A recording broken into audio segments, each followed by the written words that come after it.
In today's episode of Spirit of Innovation, Arts Across America, discover how crystals and spiritual healing go hand in hand. The power they bring is just so grounding and so unapologetic.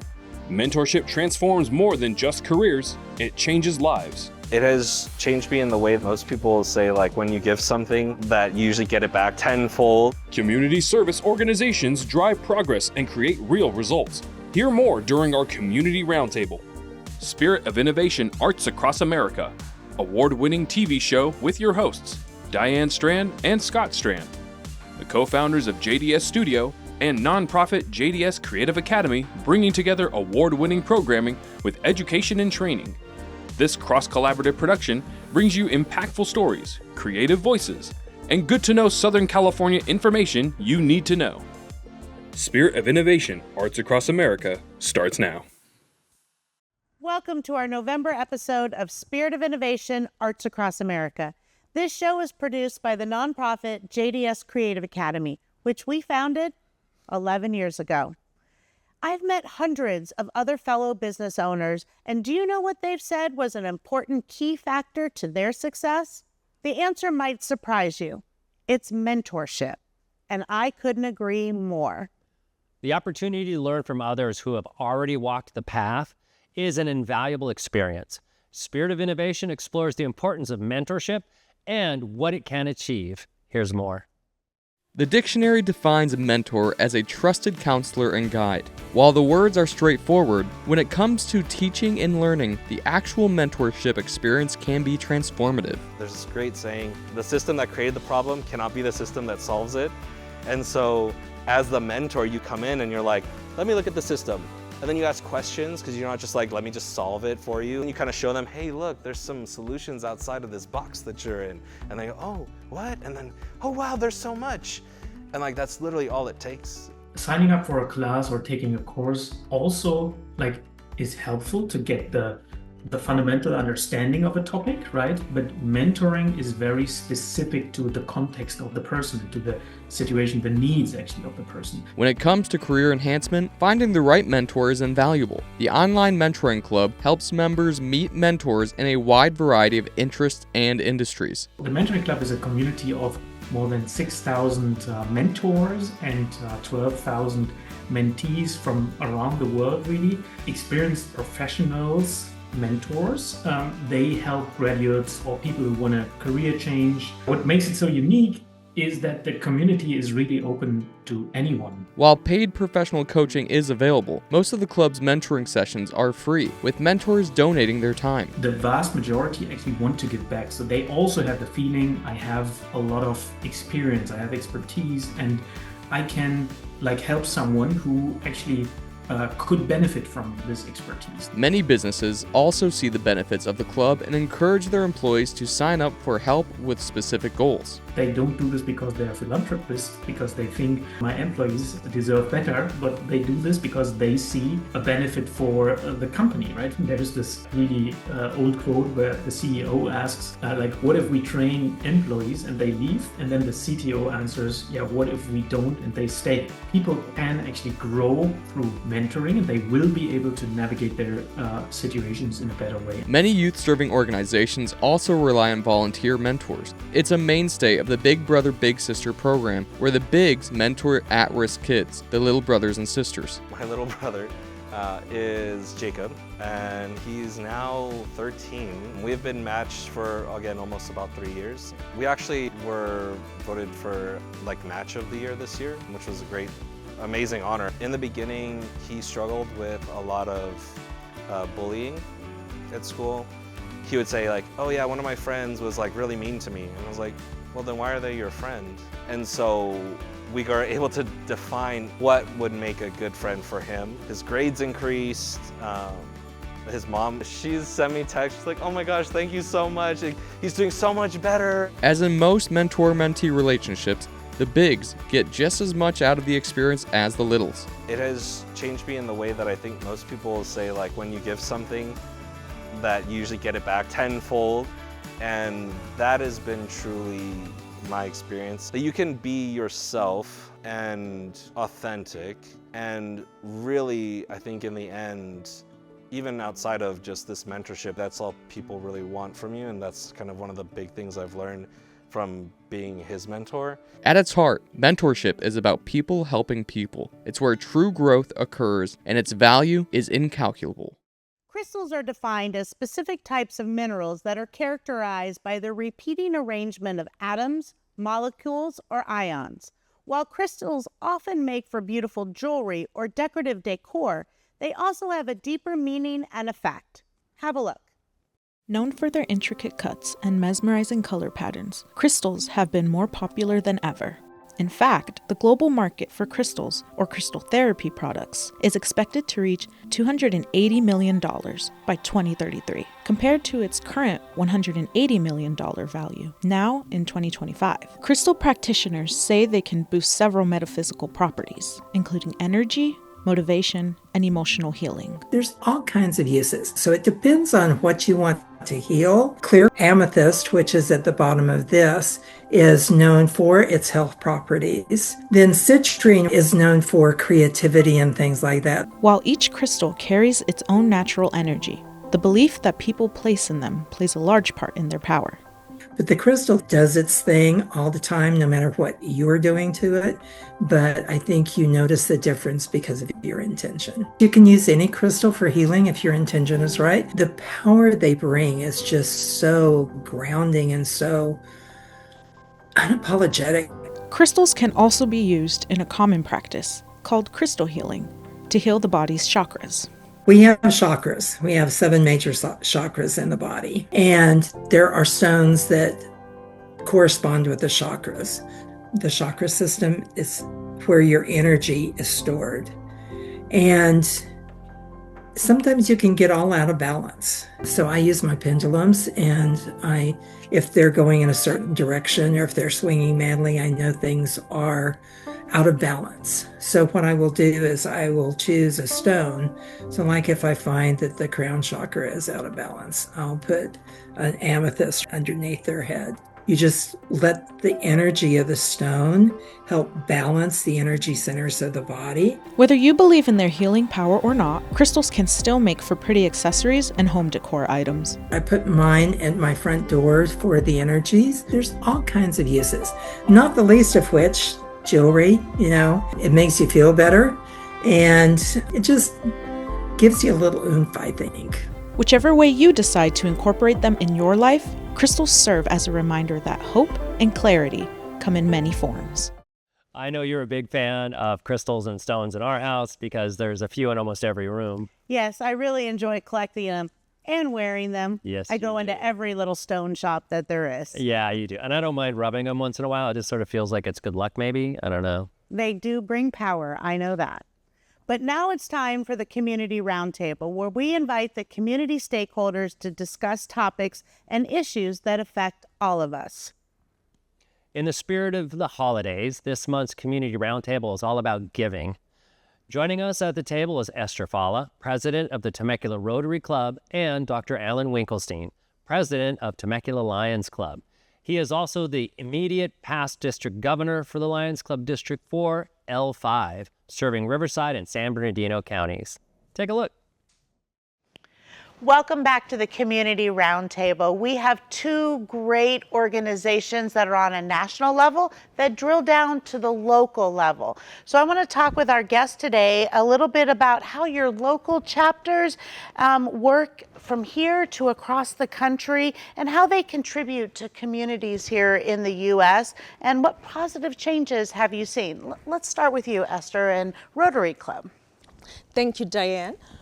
With Rotary, we all know that it's an international organization, but we all operate at the club level. And with our clubs, we have different avenues of service. From there, we start with club. If the club is strong, we're able to do more. And then drilling it down to community. Community service is divided into several different committees, from military to senior, to what we call Bridge, where we work with the homeless and partner with other organizations.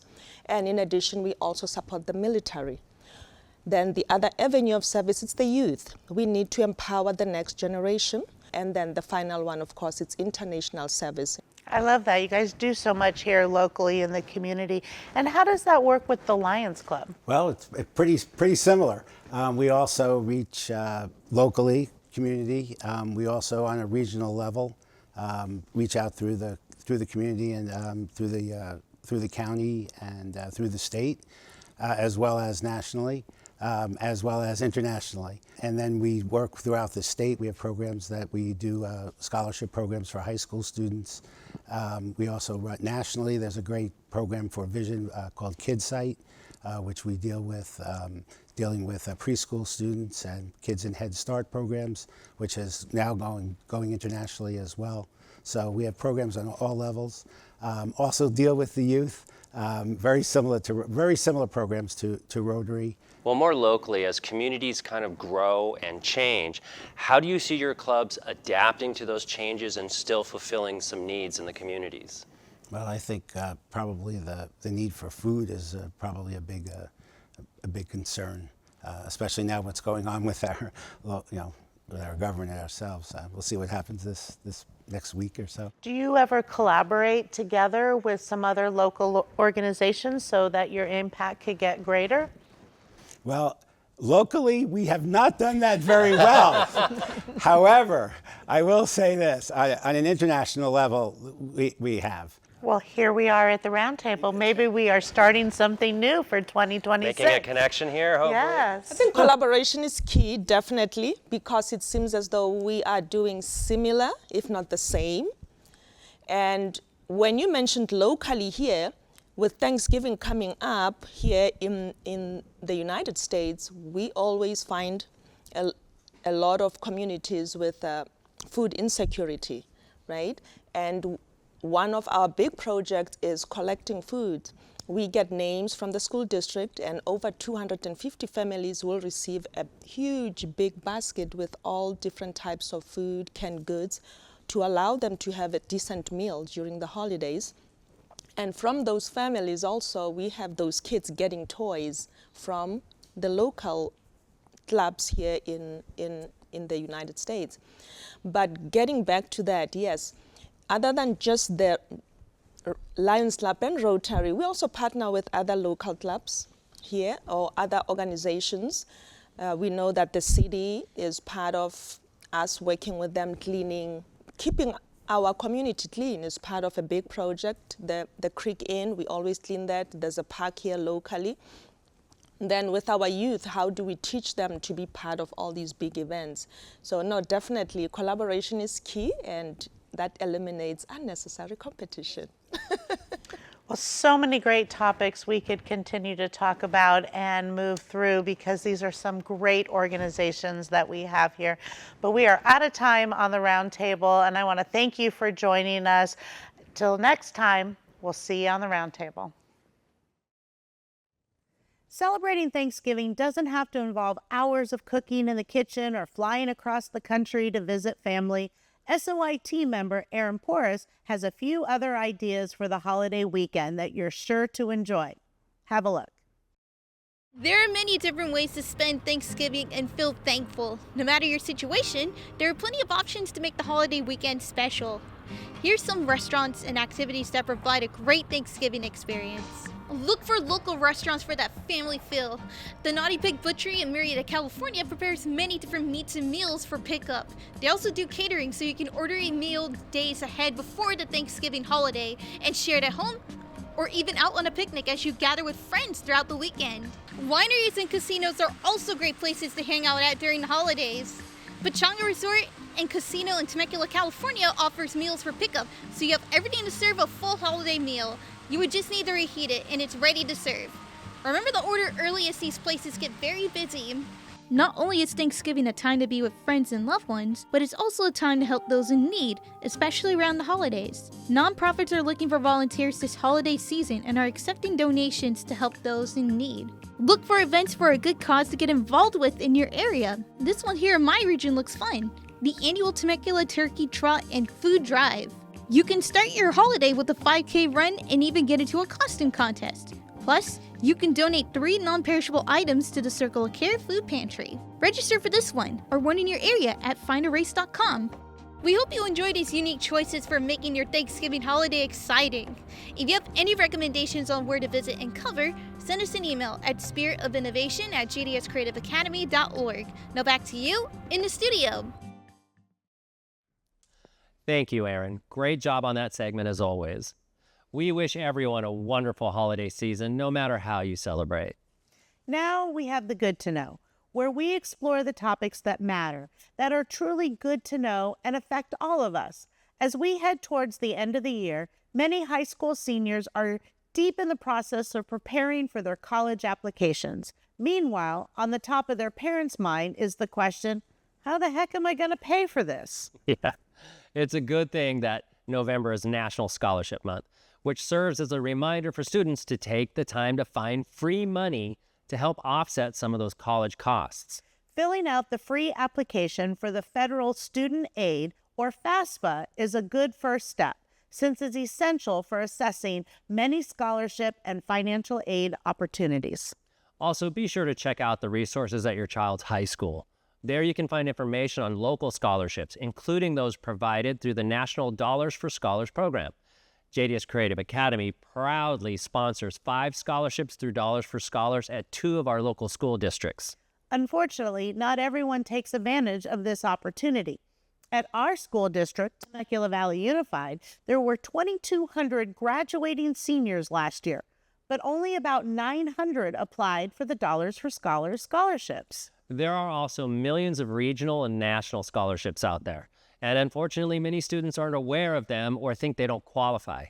But college advisors say that most students actually do qualify for many of these scholarships. And no, they don't have to have top grades or be athletes. The website, scholarships.com, is a great resource with a large database of scholarship opportunities and information articles. It's worth checking out. There's nothing to lose, but possibly a lot to gain. JDS Creative Academy held another successful Haunted Studio fundraiser, and it was incredible. Our guests loved the Alice in Underland themed maze, and our actors and talent did amazing. And next up is our winter showcase. Our musical theater classes presenting Frozen Junior, and our script writing and filmmaking classes will also share some of their creative masterpieces. Have a look. Our 2025 Haunted Studio fundraiser was a spooktacular success. Guests bravely embarked on a mystical journey as our JDS Creative Academy studio was transformed into an Alice in Underland themed maze. The thrills included a trip through our rabbit hole squeeze room, a trek through a mushroom garden, interactive plot lines, and a mad VIP tea party experience. Our one-of-a-kind maze was one you didn't want to miss. But the fun didn't stop there. Once guests exited the maze, they enjoyed sweet treats at our bake sale, purchased raffle tickets, and checked out our local vendor booths. While the JDS Creative Academy Haunted Studio may be over, our festivities have just kicked off. Our annual winter showcase is right around the corner, and it will be snowing. Join us on December 20th and 21st when our musical theater program presents Frozen Junior. Plus, don't miss the script writing and filmmaking classes as they showcase their end-of-semester creations. Go to jdscreativeacademy.org to get your tickets and reserve your spot. As we get ready to wrap up, we want to remind you to follow us on social media and subscribe to our hashtag JDSFamily newsletter. It'll keep you in the know about everything that's happening in the world of creativity and here at JDS Studio. You can find us on YouTube and on our website. We are streaming nationally and broadcasting throughout Southern California on ABC and our local regional channels. Please also check out our training participants with their TV shows, radio broadcasts, and the podcast SOI Talk with this guy right there, Scott Strand. Thank you. And thank you for joining us. We will be back with a new Spirit of Innovation Arts Across America next month. But before we wrap, let's take a moment and check out some unique art created out of gourds.